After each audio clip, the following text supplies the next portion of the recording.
Happy Easter, happy Easter, happy Easter. Easter is one of my favorite holidays. I thought it would be appropriate to share Caylee's special box that I put together for her one year for Easter. I went to the Dollar Tree and I got their little gift boxes. So in this box, I keep some religious items. Before I show you those religious items, I want to give you a little bit of history regarding me and religion. Since 2001, I renounced all religious beliefs, and that was because I watched my dog, her body slowly decay from diabetes, and I was like, how can this be happening? Her name was Penelope. She was the reason I got into animal care. She sent me on that journey. She taught me a lot. It was a learning experience, I will tell you that. And she definitely deserved someone better than me to parent her.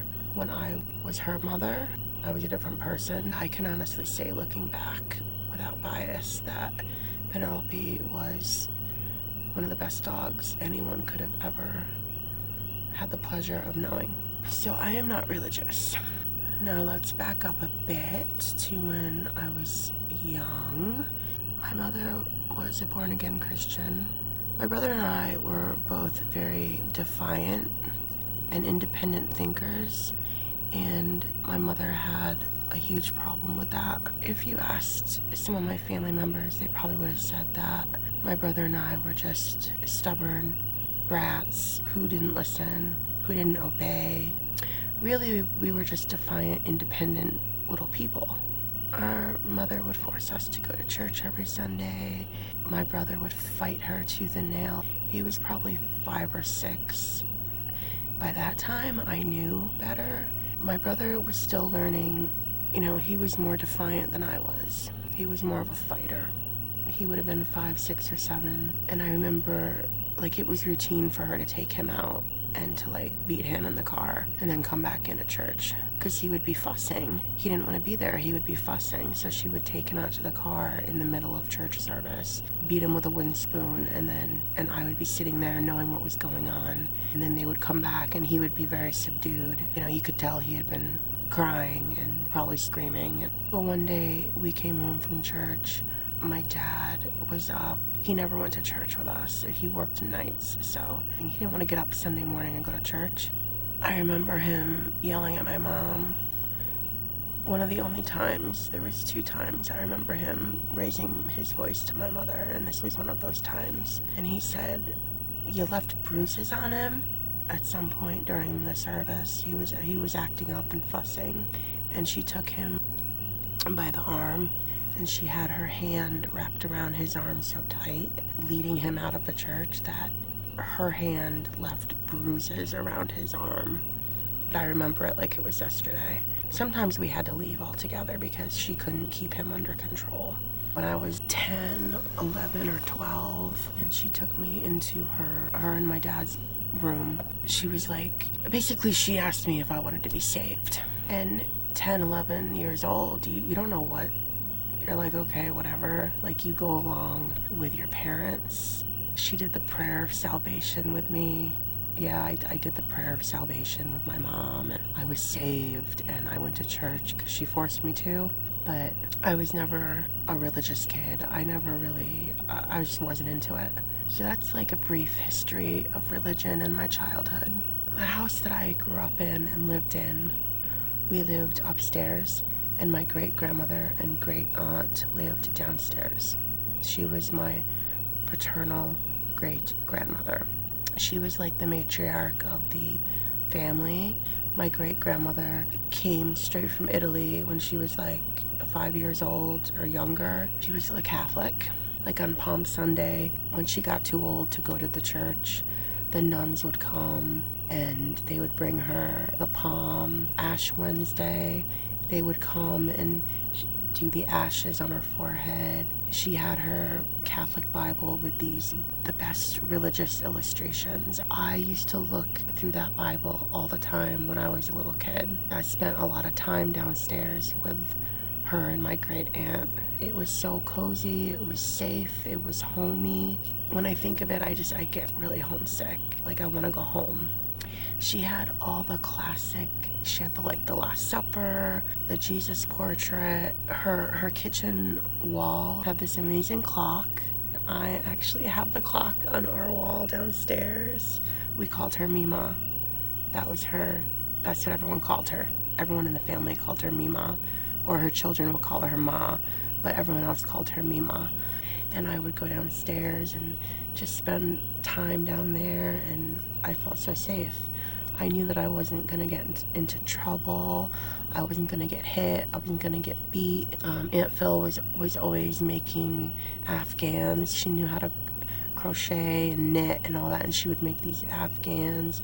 So she was always doing that while watching TV. Mima would be in her rocking chair in the kitchen with the TV on.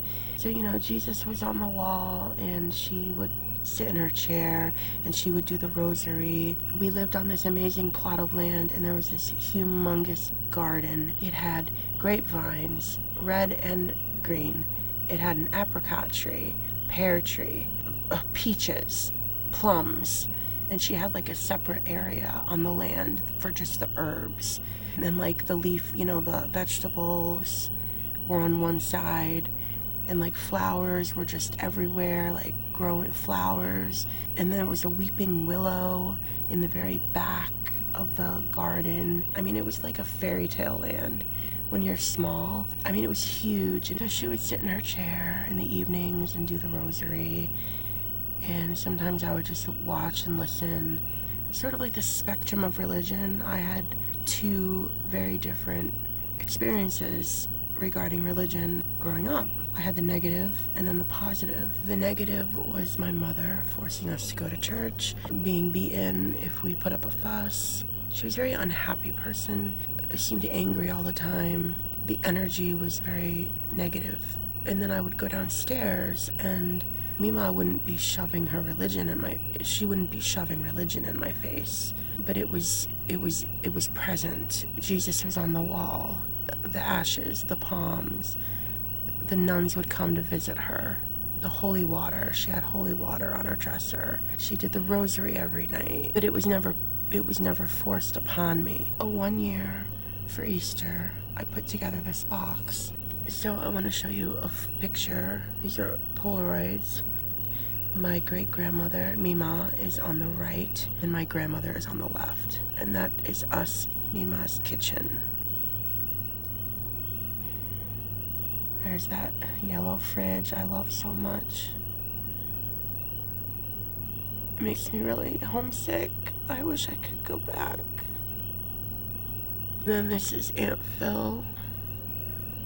And I believe that had to be her birthday. I really miss both of them. I just love this picture.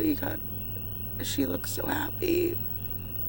One year for my birthday, when Mima was quite old, she was probably in her 80s or early 90s.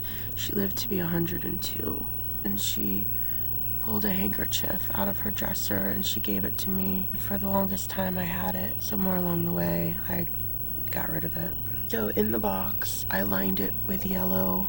Yellow to me is the color of hope, and that comes from my favorite book, Flowers in the Attic by V.C. Andrews. I found this pink handkerchief at a thrift store.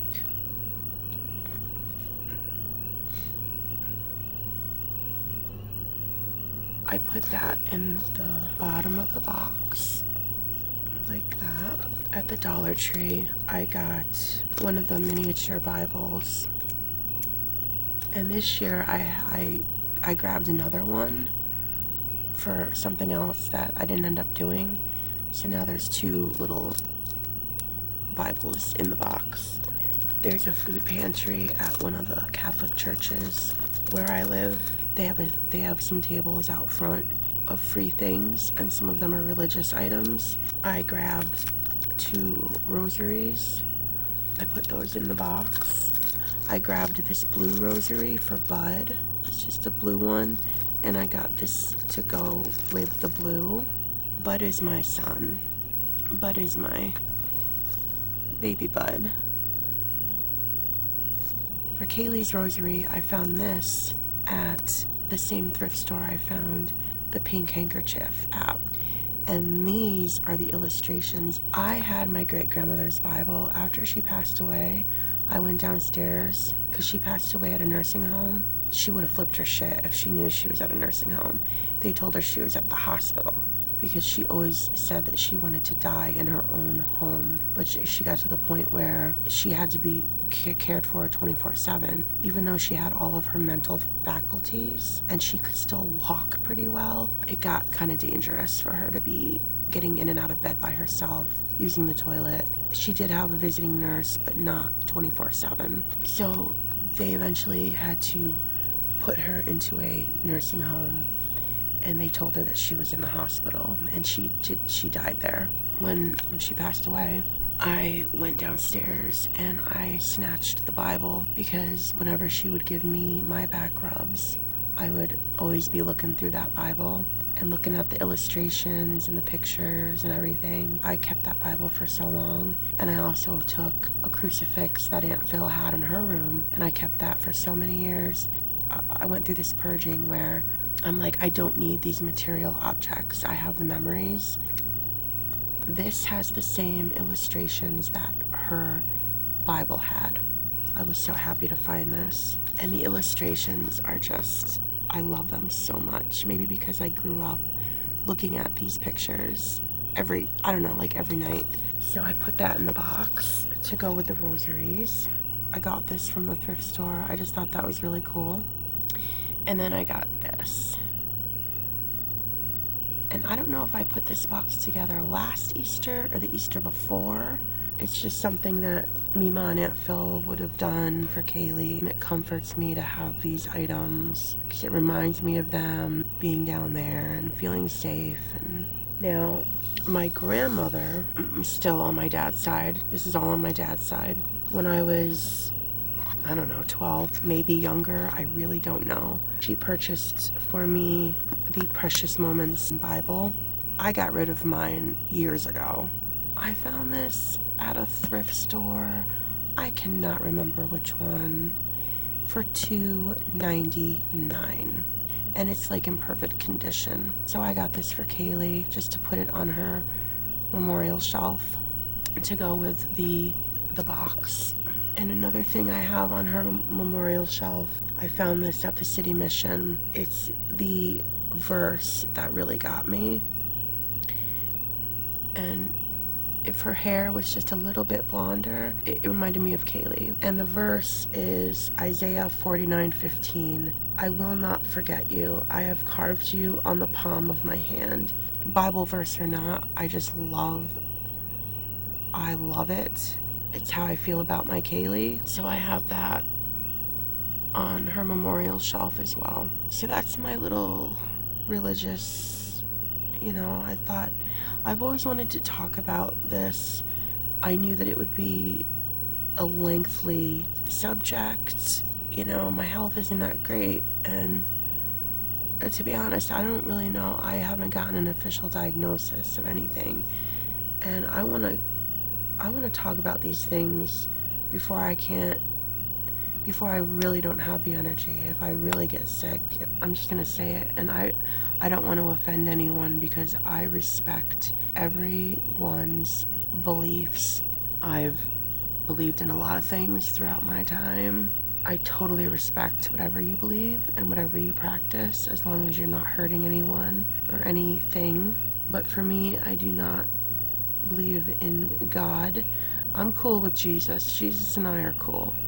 If you're easily offended, you might want to stop watching now if you've even made it this far. But for me personally, I think that Christianity, someone wrote this amazing work of literature. I do think that Jesus was real. However, I do not believe that there was an immaculate conception, a virgin birth, That is just ridiculous. I think that if Mary and Joseph and Jesus were real, they did exist. I already said that I think Jesus existed. You know, Jesus was like this cool hippie kind of dude, you know, and Mary was mentally ill.